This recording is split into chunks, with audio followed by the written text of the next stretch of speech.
नमस्कार मित्रों, दोस्तों, कैसे हैं आप लोग। राधे राधे। जय श्रीमन नारायण, जय श्री कृष्णा, जय समाधि बाबा की। और मैं आपको कुछ ऐसी कथा सुनाने वाला हूँ जो आपको अधिकतम कहीं सुनने को नहीं मिलेगी। और यदि आप हमारे चैनल पे नए हैं तो आप हमारे चैनल को सब्सक्राइब करिए, अपना प्यार दीजिए और लाइक भी करिए, कमेंट भी करिए।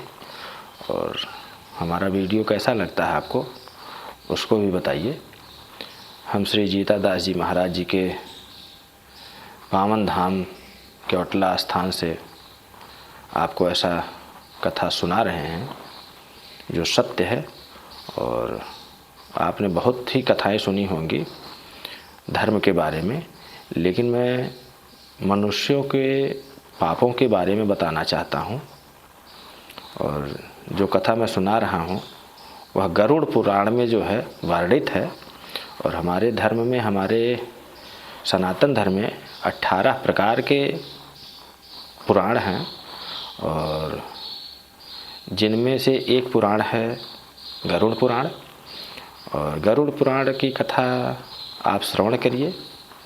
और यदि पाप में संलिप्त हैं, भगवत मार्ग से विमुख हैं, तो आपसे मेरा अनुरोध है कि आप लोग भगवत मार्ग में रहिए और अपने जीवन को कृतार्थ करिए।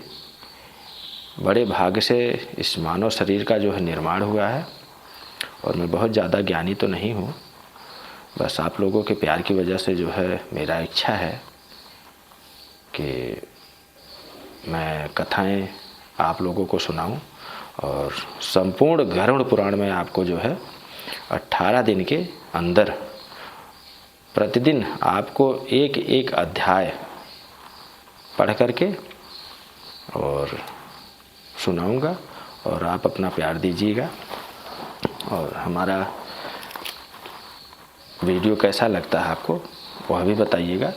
और यदि हमारे चैनल पे हैं तो सब्सक्राइब करिए और इस कथा का श्रवण करिए। जय श्रीमन नारायण, राधे राधे। अब हम बात को ना ज़्यादा बढ़ाते हुए कथा प्रारंभ करते हैं और आप लोग भी श्रवण करिए और अपने जीवन को कृतार्थ बनाइए। नारायणं नमस्कृत्यं नरं चैव नरोत्तमं देवीं सरस्वतीं व्यासं ततो जयमुदीरयेत्। माँ सरस्वती के चरणों में मेरा कोटि कोटि प्रणाम। गुरु ब्रह्मा गुरु विष्णु गुरुदेवो महेश्वरः, गुरु साक्षात् परब्रह्म तस्मै श्री गुरुवे नमः। गुरुदेव भगवान के चरणों में कोटि कोटि प्रणाम। गरुड़ पुराण अथ प्रथमो अध्याय। हम संस्कृत में ना सुनाते हुए हम आपको हिंदी में बताएंगे और इसका श्रवण करिएगा। एक समय शौनक आदि 88,000 ऋषि विष्णु क्षेत्र नैम खाड़ में स्वर्ग की प्राप्ति के लिए 1000 वर्ष वाले सत्र नामक यज्ञ को करने लगे। एक समय मुनियों ने प्रातः काल में हवन कर दान आदि से युक्त होकर सिंहासन पर बैठे हुए सूत जी से आदरपूर्वक पूछा।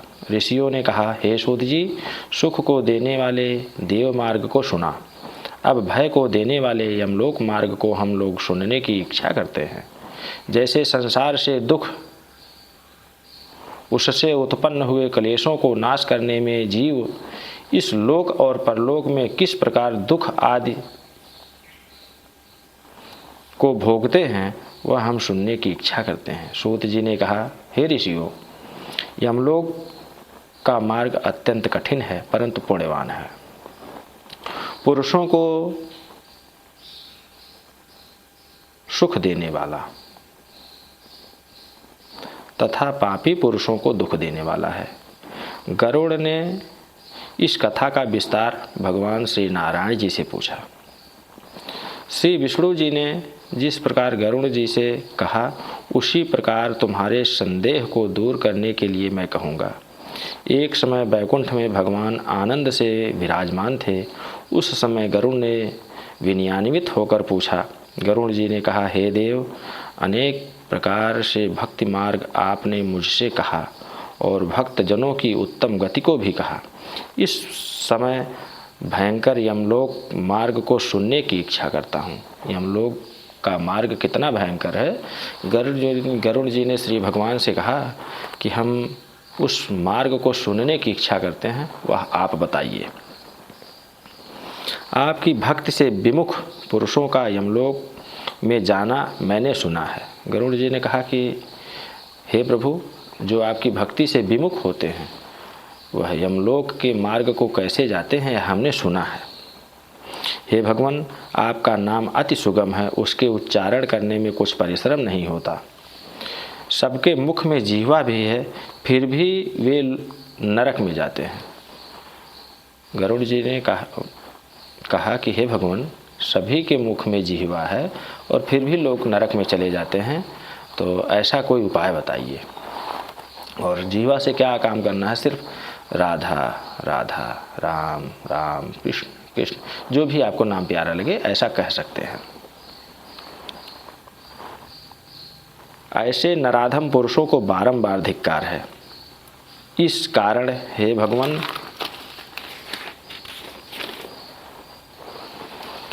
पापी पुरुषों की जो गति होती है वह मुझसे कहें, और यमलोक मार्ग में जाते हुए किस प्रकार दुखों को प्राप्त होते हैं वह भी कहिए। श्री भगवान ने कहा, हे पक्षेंद्र, जिसके सुनते ही भय उत्पन्न होता है, ऐसे यमलोक मार्ग को मैं कहता हूँ। जिस मार्ग से पापी मनुष्य नरक में जाते हैं वह सुनने में भी बड़ा भयंकर है। उस नरक में ऐसे ऐसे मनुष्य जाते हैं जो पाप कर्म में संलग्न हैं तथा दया धर्म से रहित हैं, दुष्ट पुरुषों के साथी हैं, शास्त्र तथा सत्संगत से परांगमुख हैं। हम ऐसे हैं, हम बड़े हैं ऐसे अभिमानी किसी को नमस्कार नहीं करते। जो कहता है कि हम बहुत बड़े हैं और हम किसी को प्रणाम नहीं करेंगे, हम बहुत धनाढ्य हैं, ऐसे पापी पुरुष नरकों में जाते हैं। धन के मद से युक्त हो आसुरी संपदा को प्राप्त होते हैं और दैवी संपदा से वर्जित रहते हैं। चित्त के चलने मात्र से विक्षिप्त हैं, मोह जाल से आच्छादित हैं और काम भोग में संलग्न हैं, ऐसे प्राणी अशुचि नामक नरक में जाते हैं। जो पुरुष ज्ञानशील हैं वे परम गति को प्राप्त होते हैं। जो प्राणी पाप कर्म में प्रवृत्त हैं वे तो दुख से यम यातना को भोगते हैं। पापी प्राणी को जैसे इस संसार में दुख होता है उसको सुनो। भगवान ने कहा कि जो पापी प्राणी होते हैं उनको दुख किस किस प्रकार होता है वह मैं वर्णन सहित आपको बता रहा हूँ, उसको ध्यान से सुनिए। वे मृत्यु को प्राप्त हो जैसे यमलोक को जाते हैं उसे सुनो। सुकृत या दुष्कृत भोग कर अर्जित कर्म के योग बल से वृद्धावस्था में व्याधि उत्पन्न होती है। जो आदमी जिसका कर्म सही कर्म या बुरा कर्म हो और वह पापी मनुष्य जब वृद्धावस्था में जाता है तो उसको क्या होता है वह भगवान जी ने बताया। व्याधि, आदि और व्याधि दो प्रकार के कष्ट होते हैं। व्याधि का मतलब होता है मानसिक पीड़ा और आदि का मतलब होता है शारीरिक पीड़ा से युक्त हो जीने की इच्छा रखते हैं। उनको सर्प के समान अचानक काल आकर प्राप्त हो जाता है, जैसे मृत्यु पर सर्प दौड़ता है। अंतकाल में वैराग्य उत्पन्न नहीं होता है और जिसका आप पालन करते हैं वे पुत्र आदि पालन करने में लगे और नेत्र से दिखता नहीं, कान से सुनता नहीं, दांत गिर गए, वह ऐसी अवस्था को प्राप्त हो मरणोन्मुख हुआ है। अपमानित पुत्र आदि से दिए हुए भोजन को कुत्ते की तरह खाते हैं। रोग युक्त हैं, भोजन जो करते हैं वह पचता नहीं। अल्पाहार हैं एवं चलने की शक्ति भी कम है। वादी से नेत्र खुल रहे हैं। कफ के अधिक होने से नाड़ी सब बंद सी हो गई है। काश श्वास के परिश्रम से कंठ में घुरघुर शब्द होने लगता है। भगवान पापियों के मरने का वर्णन कर रहे हैं कि ऐसे ऐसे जो है दुख वृद्धा अवस्था में भोगने को मिलते हैं जो पापी पुरुष होते हैं। उस चिंता से बंधुगण चारों तरफ उपस्थित हैं, उसके मध्य में पापी सोते हैं। कोई बुलाते हैं तो भी काल पास के वशीभूत हैं, अतः बोल नहीं पाते। यावत जीवंत पर्यंत कुटुंब के भरण पोषण में आसक्त चित्त और अजितेंद्रिय ऐसा पुरुष मरण समय की वेदना से मूर्छित हो बंधुजन के रुदन करते मृत्यु को प्राप्त होते हैं। हे गरुड़, उस समय में दिव्य दृष्टि उत्पन्न होती है, उससे संपूर्ण जगत को एक रूप समझता है, किंतु बोलने की शक्ति नहीं होती। यह सब क्रियाएं जो हम मरने के समय की होती हैं, और ये भगवान विष्णु जी ने श्री गरुड़ देव जी से स्वयं कहा है। उस समय इंद्रियां नष्ट हो जाती हैं और चैतन्य जड़ रूप हो जाता है। यमराज के दूत के समीप आने पर प्राण निकल जाते हैं। उस समय अपने स्थान से प्राण के चलने पर एक क्षण भी कल्प प्रमाण हो जाता है, और 100 बिच्छू काटने से जो वेदना उत्पन्न होती है, ऐसी वेदना उस समय उसको होती है। जो पापी पुरुष होता है, 100 बिच्छू के काटने से जितनी पीड़ाएं उत्पन्न होंगी, वह मृत्यु के समय हर जीव को ऐसी पीड़ा होती है, और हर जीव नहीं, जो पापी पुरुष होते हैं। यही भगवान विष्णु जी श्री गरुड़ देव जी से बता रहे हैं। अनंतर मुख पर फेन आने लगता है। मृत्यु के समय की घटनाएं हैं, और क्या क्या होता है ऐसा जो है हम आपको बता रहे हैं श्री गरुड़ पुराण के माध्यम से। और मुख से लार टपकने लगती है। उस पापी पुरुष के प्राणवायु नीचे के मार्ग से निकलते हैं। उस समय 2 यमदूत आते हैं। वे बड़े भयानक क्रोध युक्त नेत्र वाले, पाशदंड को धारण करने वाले, नग्न रहते हैं। दांत से कटकट शब्द करते हैं। कौवा जैसे काले, ऊंचे केस, वक्र मुख हैं। नख ही आयुध है, उनके जो नख हैं वही जो है उनके अस्त्र हैं। ऐसे यमराज के दूत को देख पापी प्राणी भयभीत होकर मल मूत्र करने लग जाता है। ऐसे जो पापी पुरुष होते हैं, यमलोक जब जाते हैं और यमदूत उनको आते हैं लेने के लिए, तो ऐसे पापी प्राणी शौच क्रिया इत्यादि कर देते हैं। उस समय शरीर में 8 अंगुष्ठ मात्र जीव हाहा शब्द करता हुआ निकलता है। अंगूठे के जितना इस शरीर से जीव निकलता है, जिसको यमराज के दूत पकड़ लेते हैं। यमराज के दूत उस भोगने वाले शरीर को पकड़ पास गले में बांध उसी क्षण यमलोक को ले जाते हैं। जैसे राजा के पुरुष दंडनीय प्राणी को पकड़ कर ले जाते हैं, इस तरह उस पापी को रास्ते में थकने पर भी यमराज के दूत भयभीत करते हैं और उसको नरक के दुख को बारंबार सुनाते हैं। जल्दी चलो, तुमको यमलोक में ले जाकर पीछे कुंभी आदि नरक में ले जाएंगे, इसलिए आज देर मत करो। ऐसे यमदूतों का वचन सुन और बंधुजन का प्रलाप सुन पापी उच्च स्वर में विलाप करते हैं और उनको यमदूत ताड़ना देते हैं।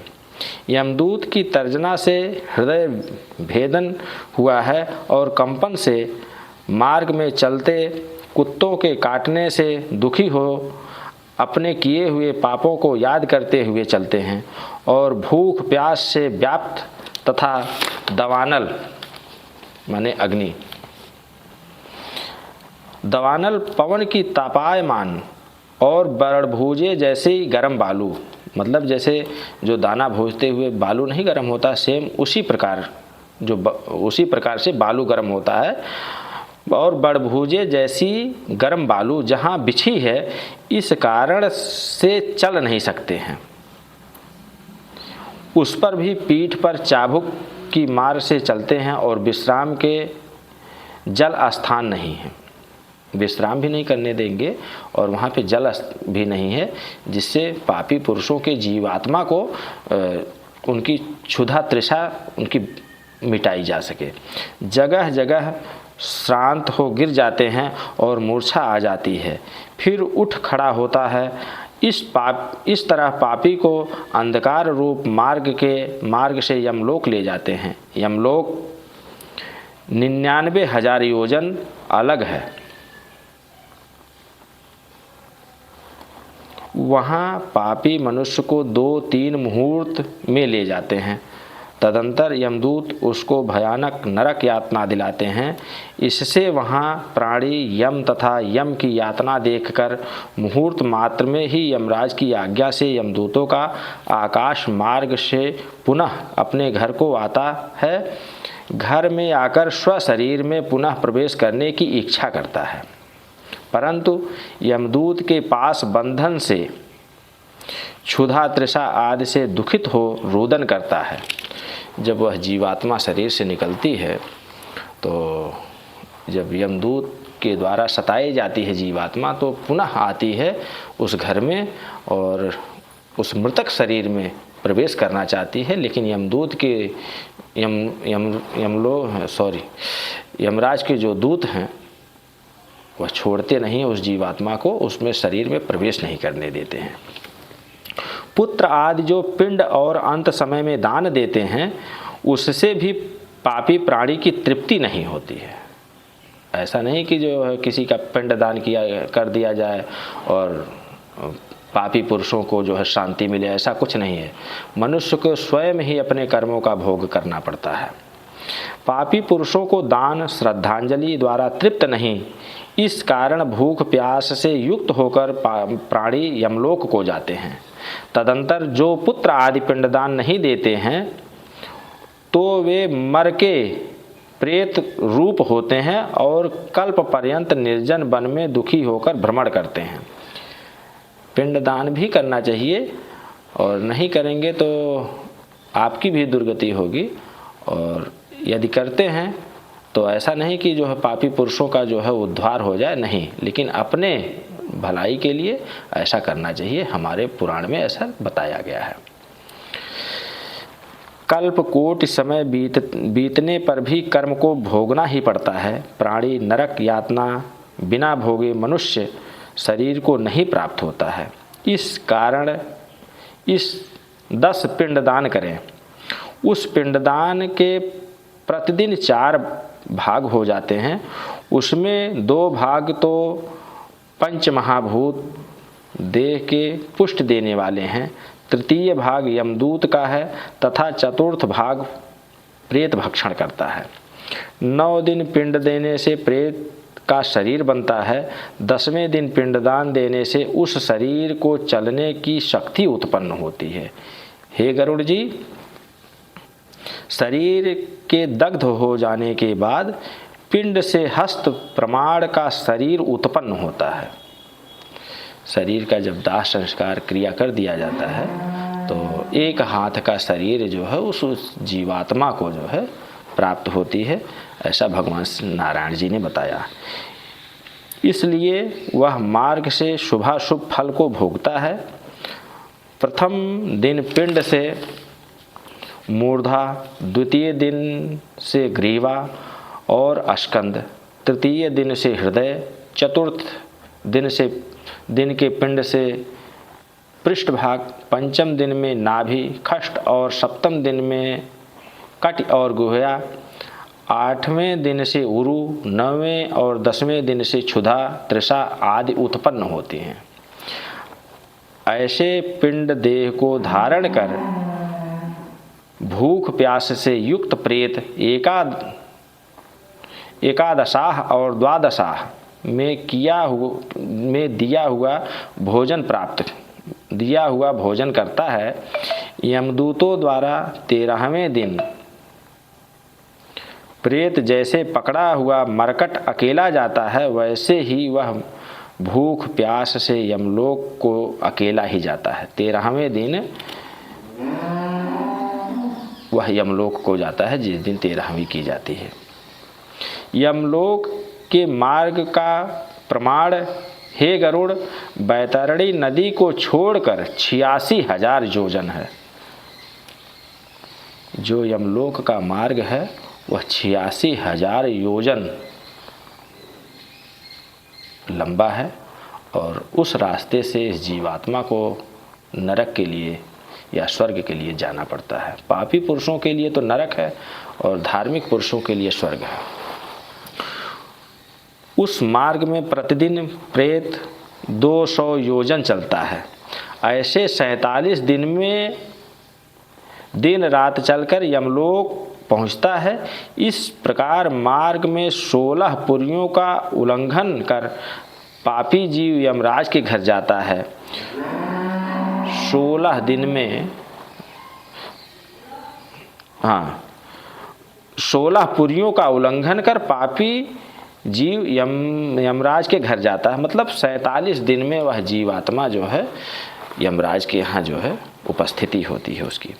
16 पुरी के नाम हैं सौम्य, शौर्यपुर, नगेंद्र भवन, गंधर्व, शैलागम, क्रौच, क्रूरपुर, विचित्र भवन, ब्रह्मपद, दुखद, नानाक्रंदपुर, सुतप्त भवन, रौद्र, पयोवर्षण, शीताढ़, बहुभीति। इन पुरियों के उल्लंघन करने के बाद, मतलब इन पुरियों को लांघने के बाद आगे यमपुरी पड़ती है। पापी प्राणी यमपाश में बंधे हुए मार्ग में हाहाकार से रोते हुए अपने घर को छोड़कर यमराजपुरी को जाते हैं। यह अध्याय जो है समाप्त है और यह पहला अध्याय था। और पापी पुरुषों का जो है यहाँ वर्णन किया हुआ है कि किस प्रकार से यातनाएं भोगनी पड़ती हैं। भय को उत्पन्न करने वाले यम मार्ग की कथा, मरण, धर्म, पिंड दान आदि से शरीर की उत्पत्ति कैसे होती है, ऐसा इस अध्याय में बताया गया है। और हमें उम्मीद है कि आप भी भगवत मार्ग में रहेंगे और अपने आप को कृतार्थ बनाएंगे। और अगला अध्याय आपको जो है इसके बाद मिलेगा। और हमारे चैनल पे यदि आप नए हैं तो आप लाइक करिए, सब्सक्राइब करिए, कमेंट करिए और वीडियो कैसा लगा यह बताइए। हम आपसे मिलते हैं पुनः नेक्स्ट वीडियो में। तब तक के लिए नमस्कार, राधे राधे, जय श्रीमन्नारायण, जय श्री कृष्णा। और हम इस केवटला धाम में श्री जीता दास जी महाराज जी के चरण कमलों में बैठे हैं और उनके ही आशीर्वाद से माँ सरस्वती की कृपा हुई है। तो हम एक बार श्री जीता दास जी महाराज जी की कृपा के पात्र हैं। और जय समाधि बाबा, जय श्रीमन्नारायण। आपसे पुनः मिलते हैं अगले वीडियो में। जय श्री राम।